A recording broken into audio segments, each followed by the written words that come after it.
Dale, gurizada, beleza? Meu nome é Tomás, sejam bem-vindos ao canal Agenda Republicana. Estamos aqui começando uma coisa nova, primeira entrevista do canal. Nós estamos aqui com o Matheus Hector, candidato a vereador em São Paulo pelo Partido Novo. Primeiro fazer aquele disclaimer básico, né? Estamos em período de campanha eleitoral, não estou com uma ilusão de não, eu só vou discutir um tema aqui. Não, isso aqui eu estou abrindo esse espaço para divulgação de uma campanha, até fica aí se mais alguém quiser fazer, se a gente conseguir fazer em tempo hábil, claro, né? Porque a eleição já está chegando. Então, antes, aqueles recadinhos básicos, né? Se não é inscrito no canal, considere se inscrever, indicar para os seus amiguinhos aí, espalhar a palavra. Tem o padrinho da página Economia Mainstream, se quiserem colaborar financeiramente. Agora eu também estou lançando o Discord do canal, vou explicar depois mais no final para a gente não tomar muito tempo. Então, vamos aqui para a entrevista, se quiser se apresentar aqui. Tomás, primeiro eu gostaria de agradecer o convite. Você que faz um trabalho aí de primeira qualidade para melhorar a qualidade do debate público, de economia e outras pautas. Adoro o nome Agenda Republicana. É uma das maiores inspirações e o que me leva muito estar na vida pública hoje é ter tido um contato muito forte com o Marco Lisboa. E, bem, eu sou Matheus Hector, tenho 24 anos de idade, sou formado em economia no INSPER, com extensão em urbanismo pelo CIEX da Universidade de Harvard. Eu brinco, de certa forma, eu sou fruto dos problemas da cidade de São Paulo, porque minha mãe deixou a cidade porque achava que aqui não era um lugar bom para criar seu filho, mas isso me deu um sentimento de muita curiosidade. Realizei trabalhos humanitários tanto na Índia como na África e, por desespero da minha mãe, voltei para São Paulo por causa do INSPER. Trabalhei numa empresa de criptoativos, uma startup, e desisti de tudo para poder me dedicar ao debate público sobre a questão de cidades, principalmente. Então, venho publicando vários artigos na imprensa sobre o tema, mas também para poder ser candidato a vereador pelo Partido Novo, para a gente conseguir debater os temas mais profundos que tem uma agenda perdida muito forte em relação à questão do urbanismo e como as cidades acabam se desenvolvendo e onde surgem os problemas delas. Muito bom. É legal ter tido esse contato com o Marcos Lisboa. Muito bom como ele influenciou o debate já. Nossa, eu sempre fico muito feliz quando alguém fala que eu estou contribuindo para a melhor do debate. Foi justamente a ideia que eu tive quando eu montei esse canal, né? Tanto melhorar o debate quanto fazer a divulgação científica mesmo. E uma coisa que eu tô achando muito interessante nessa campanha é que esse tema do urbanismo das cidades realmente veio esse ano, e parece que se a gente pode dizer que tem uma pauta das eleições municipais de 2020, são as cidades, é o urbanismo. É um tema que cresceu muito no mundo inteiro, pelo que eu observei. E aqui, até uma coisa que eu já falei no meu canal, que falta nas nossas grades dos cursos de economia falar de economia urbana. Então, até quero que isso sirva para instigar o pessoal, até para demandar um pouco, para fazer aquela pressão nos departamentos e tudo. É uma coisa que eu sei muito pouco, como eu não trabalho diretamente, sabe, que fica meio sem tempo até para pesquisar isso, mas é algo que eu quero me informar mais. E já fica uma oportunidade de a gente fazer um primeiro contato aqui. Eu tive muita sorte, né? Que, como você falou, na grade a gente não tem economia urbana. Uhum. E é uma pesquisa, de certa forma, no mundo também recente. O Glaser começa a desbravar o caminho, aí faz coisa de 20, 30 anos, não é um campo muito novo. E eu tive a sorte que na minha penúltima semana, antes de eu se formar no INSPER, eu conheci o Edward Glaser, que veio de Harvard para dar um seminário no Arcfuturo. Eu vi a pesquisa dele, uma coisa interessantíssima, usa Street View para prever coisas, assim. Eu falei, não, que é um negócio de outro nível, assim. Comprei o livro dele e deixei na cabeceira ali um ano. Não li. Quando eu peguei e olhei aquilo foi tipo... Realmente, é um tema fascinante. É uma coisa tão próxima, é muito estranho a gente ainda discutir tão pouco isso. E ainda com tantos problemas que existem na nossa cidade, não é só aqui no Brasil, na cidade do mundo inteiro. E uma coisa que eu acho muito legal que você vê no espectro político inteiro, o pessoal tá colocando pautas, por mais que você discorde, alguém vai discordar de você, ou vai discordar do Boulos, que também está colocando muito isso, mas só do debate ter aparecido dessa forma já tá ali. Eu acho que foi uma construção muito de longo prazo que a gente acabou não vendo. Você vê, por exemplo, o Arte Futuro, o instituto foi pela família Moreira Salles, começou esse debate nas universidades há alguns anos. O Anthony Ling começou o Caos Planejado há 11 anos, por sinal, hoje o Anthony faz 11 anos que está escrevendo sobre cidades, recomendo que todos leiam. Parabéns. Depois você vê o Raul Justilores na Vejinha, falando sobre o tema, publicando São Paulo nas alturas. Então, a partir disso, criou-se um debate muito pequeno. E nessa eleição, ele aflorou por vários aspectos. E engraçado que o debate sobre cidades e urbanismo, ele ficou muito restrito aos arquitetos urbanistas. Então, a sociedade não participou e outros campos não participaram. Então, o que eu, num olhar de economista agora, consigo ver como faltou muitos esses conceitos em tudo que a gente tentou planejar nossas cidades. Sim, sim. Então, já vamos colocar aqui, né, uma coisa um pouco mais provocativa. Muitas vezes você vê no senso comum as pessoas falarem que esse problema, faltou planejamento, né? Então, o Partido Novo fica muito associado a uma ideia de menos Estado. Então, como você explicou, como você colocaria isso para as pessoas, né? Como você pode conseguir resultados melhores com menos planejamento? Que ideia meio maluca você está apresentando? Então, você fez a pergunta que eu mais gosto de responder. Vou ser bem sincero.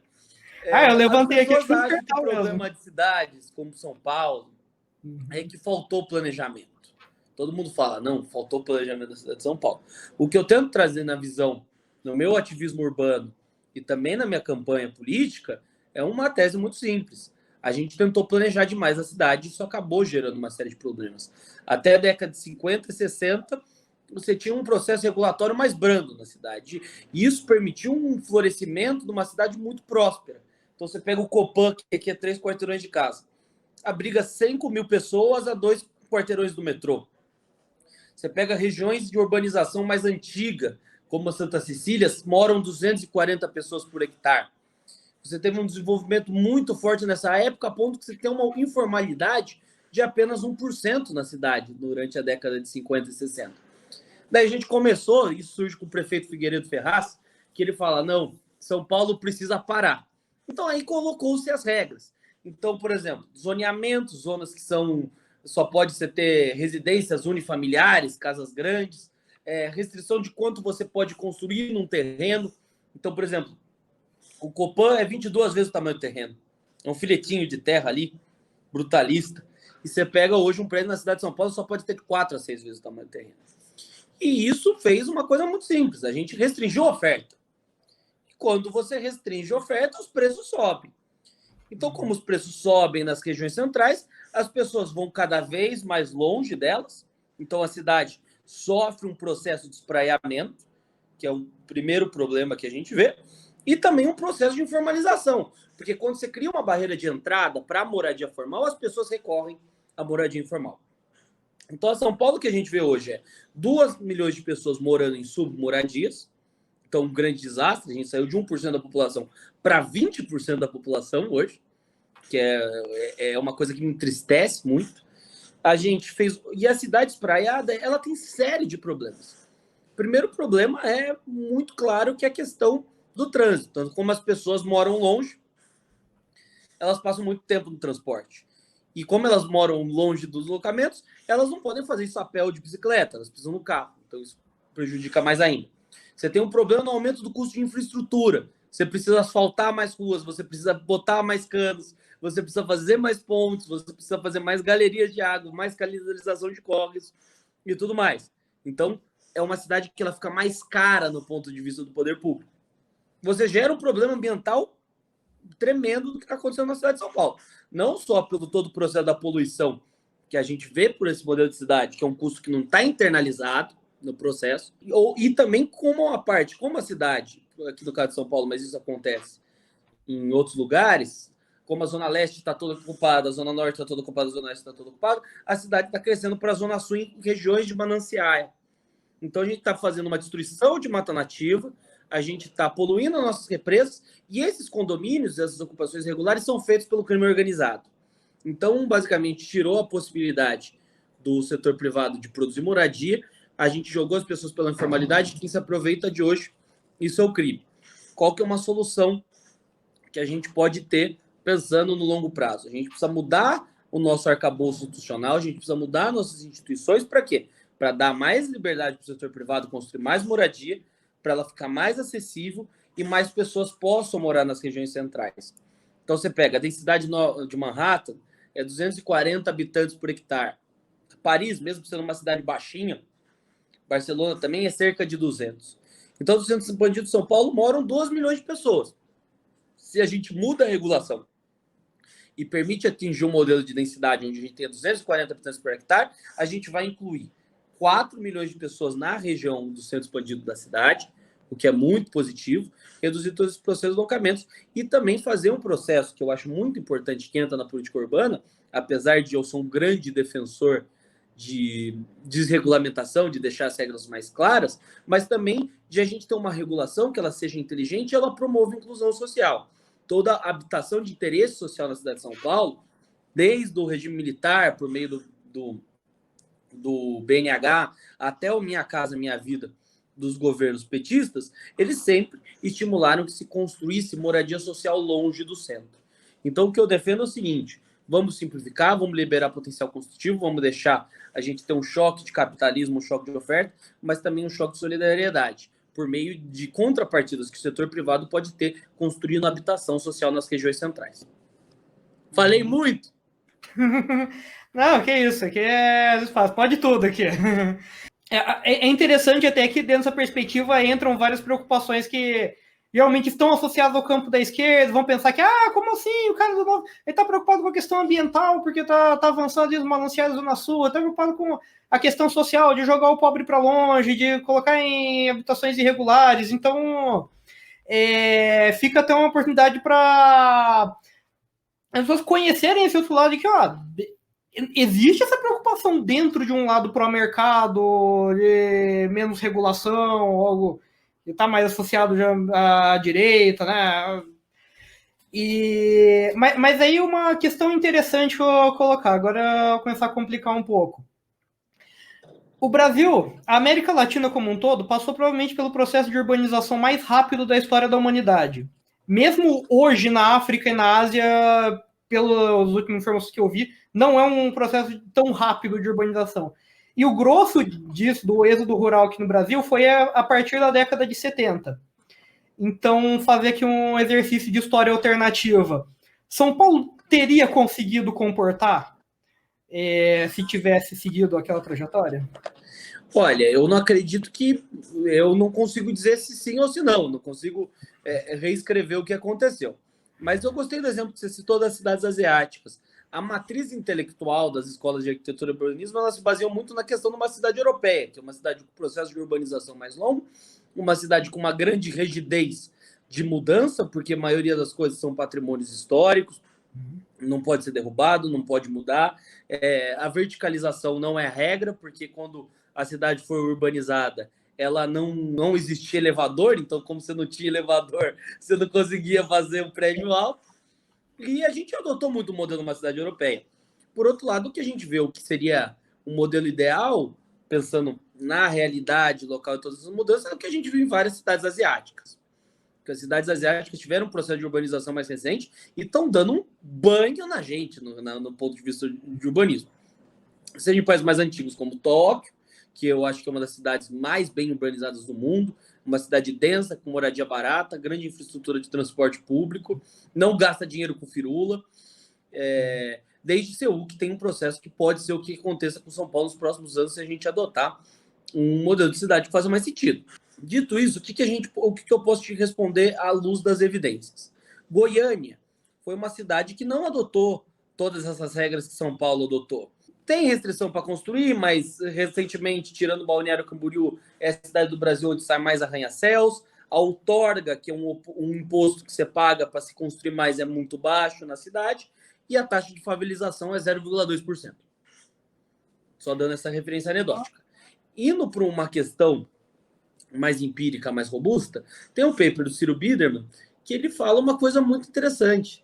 Ele pega lá, faz várias estimações e tenta ver o efeito de parcelamento do solo, efeito de vários temas na questão da informalidade. Ele encontra que os zoneamentos, porque não são todas as cidades brasileiras que adotaram zoneamento. Tem cidade que não tem nem plano diretor, dependendo da população, porque não é obrigatório. As cidades que não adotaram um zoneamento acabam tendo uma redução de até 30% no nível de informalidade. E você também tem um experimento natural que é a própria São Paulo.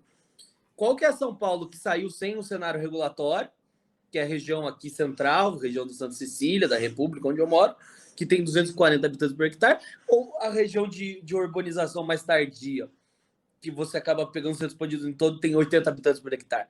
Então, é um exercício que você vai fazendo aos poucos. E eu posso dizer, as regiões de urbanização mais recente da cidade de São Paulo, elas são muito piores que a urbanização mais tardia, em vários aspectos. Então, você pega o Morumbi, que nasceu assim na década de 80, 70, 80, um pouco até de Moema. Prédios muito recuados, longe da calçada, recuos muito grandes, muros altos, parte que não se dialoga. Então a cidade vai perdendo olhos na rua, vai perdendo fruição, vai perdendo pessoas andando na calçada. E é engraçado, a inferência aí é um pouquinho mais em dois estágios. Você vê lugares que tem menos fachada ativa, mais muros, ela reduz o número de pessoas que andam na rua, na calçada. E você pega outras evidências que mostram que calçadas mais vazias têm mais criminalidade. Então a gente construiu uma cidade mais hostil por esse modelo regulatório. E sem contar toda a lambança que a gente fez ali na parte pública mesmo. Obras como o Minhocão, que corta na janela das pessoas e acaba desvalorizando a região, gerando vazios urbanos. Túneis na cidade onde não tem acesso ao transporte coletivo, só o transporte de carro individual. Então, assim, eu acho que erros não faltam a partir quando a gente vai fazendo a comparação. Então, eu acho que São Paulo, apesar de um processo de urbanização rápido, teria condições de ter sido uma cidade muito melhor do que é. Bem interessante, já bom que até trouxe algumas informações empíricas. Citou Goiânia, que me apetece muito, é uma cidade que eu gosto muito. Quando eu visitei, eu adorei. Eu falei, nossa, eu moraria aqui muito fácil. Fico feliz que essa minha experiência pessoal se alinha um pouco. Eu tento me basear sempre em dados e evidências. E se a gente não tem uma evidência robusta, pelo menos uma base teórica que faça exatamente. sentido. E eu procuro uma proxy aqui ali, é assim que a gente faz. Aí você já tá aprendendo como funcionam os papers, pessoal que está assistindo. É mais ou menos o que a gente faz. Acho que a gente tem os dados tudo bonitinho, você vai encaixando uma coisa aqui, você pega um exemplo ali que funciona mais ou menos. Essa variável não indica exatamente isso, mas correlaciona com o que você quer falar, e vai assim. Tomás, eu acho engraçado que eu sou um acadêmico frustrado, né? Eu ia fazer Ampec e tudo mais, peguei depressão porque eu ficava muito sozinha e gosto de gente. Então, política eu gosto bastante disso. Mas a minha equipe me critica muito, que fala que eu sou muito academicista. Então, Matheus, você tem que responder esse negócio aqui, mas amanhã eu não sei qual que é a evidência, eu não sei qual que é o caso internacional. Então, assim, espero que eu só seja um acadêmico frustrado, mas pelo menos um político bem-sucedido. Aí sou eu que não sou muito desse campo, não. Eu fico muito triste quando alguma pessoa me pergunta e eu me engano, cito dado errado, e às vezes faço um tweet infeliz. Honestidade intelectual e evidência é um valor muito importante para mim. Pois é. Aí às vezes fico até, porque você não solta mais vídeo? Mas eu preciso pesquisar isso aqui direito. Não posso falar disso aqui sem propriedade, tá? Bom, então a gente já está chegando no final, já deu para discutir bastante coisa, né? Ficou bem aberto aqui. Só uma última coisa aqui para a gente colocar uma provocaçãozinha a mais. Às vezes eu observo também que o pessoal pode jogar o bebê com a água do banho nessa discussão. Teve um post que rodou hoje, acho que até foi do Árvore do Futuro, que falava sobre alguns tipos de construção que não são permitidos aqui no Brasil. E você olha algumas regulações e pensa, mas peraí, eu acho que essa aqui faz algum sentido. Aqui pegando a minha leitura. Quando fala, prédios a uma distância de 15 metros de rios. Me parece ser uma regulação que faz sentido. Eu olho e falo, não sei se nós realmente estamos sacrificando alguma coisa, seria melhor poder construir colado no rio. Qual seria a sua leitura, não só desse caso, mas assim, de o que seria uma regulação que ok? Eu acho que a regulação, no primeiro momento, ela tem que ser muito cuidadosa para não gerar externalidades negativas. Toda regulação vai gerar alguma externalidade, porque senão ela não precisava existir. Se ela fosse para ser inerte, você não regula. Então, assim, a questão é se ela acaba gerando coisas boas ou coisas ruins. Via de regra, a lógica no Brasil desde a década de 60 é você regular absolutamente tudo. Então, você acaba tendo problema. Então, como eu citei já, restrição se construir as praias, cidade gera informalidade, necessidade de recuo nos prédios, tira a integração com a calçada e aumenta a criminalidade. Então, via de regra, gera todos os problemas. Eu vi o post por cima, mas eu não cheguei a ler. Eu acho que eles citam alguma cidade europeia, Chicago, que eles falaram que não tem. Eu não sei porque assim, eu não consigo ver alguma coisa que seja muito a favor ou muito contra isso. Mas o que acabar acontecendo na prática é que se você acaba colocando muita regulação para o mercado formal, isso acaba gerando mercado informal. Então, você não pode ter prédios próximos ao rio de moradia de qualidade, mas o que você acaba vendo na realidade nas periferias, nas regiões mais vulneráveis, é isso como regra.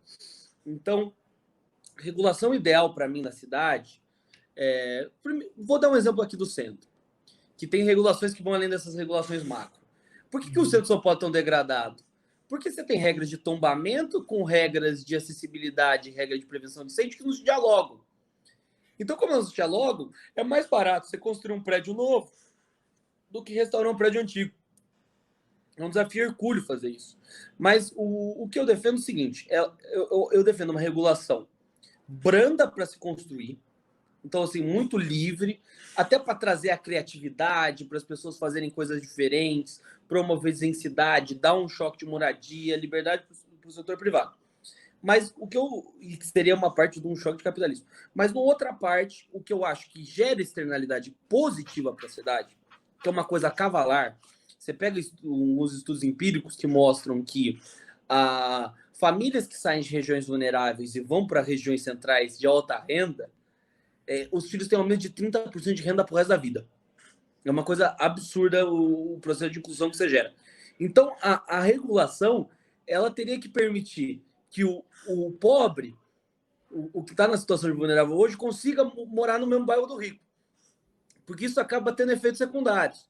A escola pública do lugar, porque você tem mistura de renda, acaba melhorando a qualidade porque você tem mais vizinhança. A criança, por andar na rua e conviver com outras pessoas, acaba adquirindo mais vocabulário. Então, eu acho que esse é o grande pulo do gato. Então, vamos tirar outorga, vamos tirar a restrição para se construir, vamos tirar zoneamento, mas vamos fazer o seguinte, setor privado, você quer construir aqui na região de Pinheiros, na região dos Jardins, um prédio de 100 mil metros quadrados? Não, fica à vontade, pode construir 100, 200, 300, mas 30% disso na mesma região tem que ser para moradia social. Daí eu acho que a gente vira a mesa. Uma proposta interessante. Bom, então eu vou encerrando por aqui. Muito obrigado pela sua disponibilidade, por estar respondendo, estar aqui, né, elevando o nível do debate. Acho que a gente conseguiu colocar bastante informação. Você tem esse jeito um pouco acadêmico mesmo, que seja frustrado ou não, mas pelo menos aqui funcionou bem, né? Acho que jogou bem com o que eu já trago aqui, então acho que o pessoal vai gostar. Como eu falei no começo, deixo o espaço aberto para outros que quiserem participar, né? Só observando aqui o tempo hábil para a gente conseguir soltar tudo. E é isso, né? Muito obrigado. Eu agradeço o seu convite. Não gosto de ficar fazendo muito palanque, mas todo mundo que me assistiu aqui, me sigam nas redes sociais, no Instagram, @MatheusHector. Quem for de São Paulo, vote Matheus Hector 3456. E quem não for de São Paulo, indique para os amigos, porque a gente vai ganhar essa eleição e eu preciso da sua ajuda. É isso aí. Então, fica indicado. Obrigado, Tomás. Boa noite. Boa noite. Bom, pessoal, então tá aí minha primeira entrevista do canal Digam o que vocês acharam, se a entrevista ficou legal, se eu dou um entrevistador, se tem a ver com o conteúdo do canal, se vocês gostariam de ver mais sobre isso, independente de campanha eleitoral ou não, tendo oportunidade. Então, né, como eu falei, se você ainda não é inscrito no canal, se inscreva, né, considere, e se caso seja ser inscrito, indicar para um amiguinho ou amiguinha. Lembrando que com 1000 inscritos nós vamos fazer o nosso próximo Q&A, perguntas e respostas. Se vocês quiserem apoiar o canal, novamente tem o padrinho do Economia Mainstream. Eu já recomendo que vocês também entrem no site do Projeto Neoliberal. Este canal faz parte do projeto, ele já está até referenciado na lista de canais e podcasts ali do blog. Guardem que virão coisas muito mais interessantes, é uma junção de... Vocês já viram da liberais antilibertários, economia mainstream, altruísmo eficaz, tá tendo uma parceria com eles, tá um negócio bem interessante, eu acho que coisas boas virão por ali. E com muito orgulho já estou, de certa forma, participando do projeto.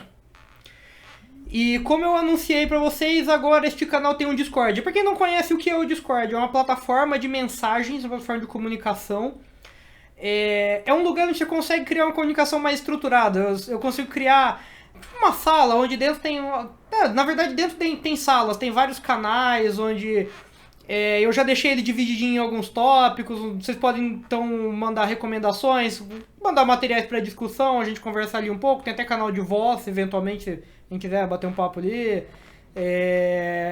Acho que vai ser um lugar para fazer uma comunicação mais direta. Eu não vou abandonar os comentários daqui, eu vou continuar respondendo conforme for humanamente possível. Mas ali vai ficar uma comunicação um pouco mais direta. Tem até um canal off pra gente mandar uns memes, dar uma zoadinha, mas... Enfim... Para quem estiver interessado, o convite do Discord está na descrição desse vídeo também. Eu já povoei o servidor um pouco, eu chamei algumas pessoas um pouco mais chegadas ali, alguns que eu até conheço de fora. Então já tem um pouquinho de conteúdo, eu já criei um feed pro canal. Então é um lugar para vocês verem os novos lançamentos. Se o YouTube sacanear e não mandar na sua caixa de inscritos, vai estar lá no Discord.